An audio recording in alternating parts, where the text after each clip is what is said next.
नमस्कार, बहुत स्वागत है आप सभी का। आप सभी देख रहे हैं एनएमएफ न्यूज। मैं हूं आपके साथ चेतन पाठक। देवभूमि उत्तराखंड, इसे सब जानते हैं। यहां की संस्कृति, पहाड़ों को और यहां के लोगों को हर कोई जानता है। इसकी ख्याति और पहचान एक अलग ही है।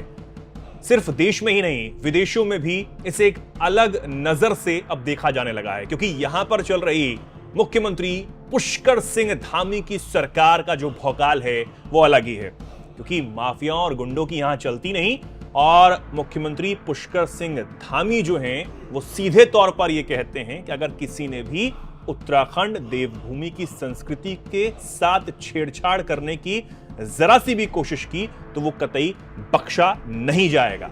मुख्यमंत्री पुष्कर सिंह धामी ये साफ कर चुके हैं कि पहाड़ों की पहचान किस तरीके से हम बचा सकते हैं, उत्तराखंड की संस्कृति को हम किस तरीके से और विरासत को हम किस तरीके से संरक्षित रख सकते हैं। और सरकार यह भी जानती है कि वहां के मूल निवासी जो हैं उनकी रोजी रोटी को किस तरीके से संरक्षित रखा जा सकता है। और अब इस बीच मुख्यमंत्री पुष्कर सिंह धामी ने एक और इशारा अब दे दिया है कि किस तरीके से जो देवभूमि के लोग हैं उनको और ज्यादा संरक्षण दिया जाएगा भू कानून की वजह से। जी हां, भू कानून, जिसकी मांग लगातार पिछले कुछ समय से उत्तराखंड में उठती आई है। और अब इसे लेकर मुख्यमंत्री पुष्कर सिंह धामी ने एक बड़ी बात कह दी है। उन्होंने कहा है कि उत्तराखंड की भौगोलिक और सामाजिक परिस्थितियों के अनुरूप एक वृहद भू कानून लाने के लिए सरकार प्रयासरत है और इसे अगले बजट सत्र में लाने का लक्ष्य भी रखा गया है। सुनिए। हमारी सरकार भू कानून है, मूल निवास है, जो ऐसे मुद्दे हैं, इन सभी मुद्दों को लेकर हम हमेशा से संवेदनशील रहे हैं।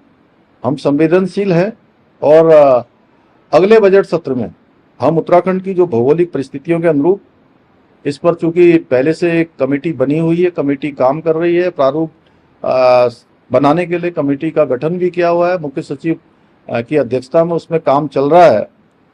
और इसके अनुरूप एक वृहद भू कानून। तो सुना आपने मुख्यमंत्री पुष्कर सिंह धामी को, जिन्होंने कहा कि जो सरकार है वो प्रयासरत है और अगले बजट सत्र में इसे लाने का जो लक्ष्य है वो भी रखा गया है।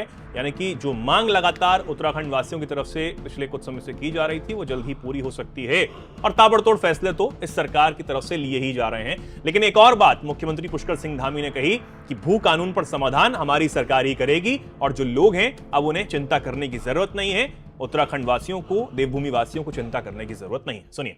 और जिन मामलों पर फैसले नहीं हो पा रहे थे, उन सभी मामलों पर हमने फैसले भी लिए हैं। चुनौतीपूर्ण मामले रहे हो, उनका भी निस्तारण किया है, हमारी ही सरकार ने किया है। उसी प्रकार में आप सबके माध्यम से देवभूमि उत्तराखंड की जनता को ये विश्वास दिलाना चाहता हूं, जो उत्तराखंड में है और देश दुनिया के किसी भी कोने में है, हम इस भू कानून के मुद्दे को, इसका भी समाधान हमारी ही सरकार करेगी। तो मुख्यमंत्री पुष्कर सिंह धामी को सुना आपने, और उन्होंने ये भी कहा है कि वर्तमान प्रावधानों के तहत नगर निकाय क्षेत्र से बाहर कोई भी व्यक्ति 250 वर्ग मीटर तक जमीन बिना परमिशन के खरीद सकता है। लेकिन यह देखा गया है कि कुछ लोग परिवार के अलग अलग सदस्यों के नामों पर जमीन ले लेते हैं और इन प्रावधानों का उल्लंघन करते हैं। अब उनको भी नजर में लाया जाएगा, उनकी भी जांच होगी और ताबड़तोड़ एक्शन उन पर भी लिया जाएगा। अब मुख्यमंत्री पुष्कर सिंह धामी के जो धाकड़ फैसले सामने आ रहे हैं उनको लेकर आप क्या सोचते हैं, क्या कुछ कहना चाहते हैं? क्योंकि जिस तरीके से पहाड़ों का जो संरक्षण किया जा रहा है, चाहे वो बुलडोजर की कार्रवाई हो, अवैध जो चीजें हैं उनको ढहाना हो और लोगों को संरक्षण देना हो, और केदारनाथ की तो यात्राएं होती हैं, धार्मिक यात्राएं होती हैं, उनकी जो व्यवस्थाएं हों उनको सरकार किस तरीके से कर रही है वो आप सब जानते ही हैं। जो लोग हैं वो खुशहाली के साथ यात्राएं करने जाते हैं और बेहद खुश होकर वापस घर लौटते हैं। तमाम पहलुओं पर आप क्या कुछ कहना चाहते हैं, इस जानकारी को लेकर आप कुछ कहना चाहते हैं, कमेंट सेक्शन में आप जरूर बताएं और देखते रहें एनएमएफ न्यूज।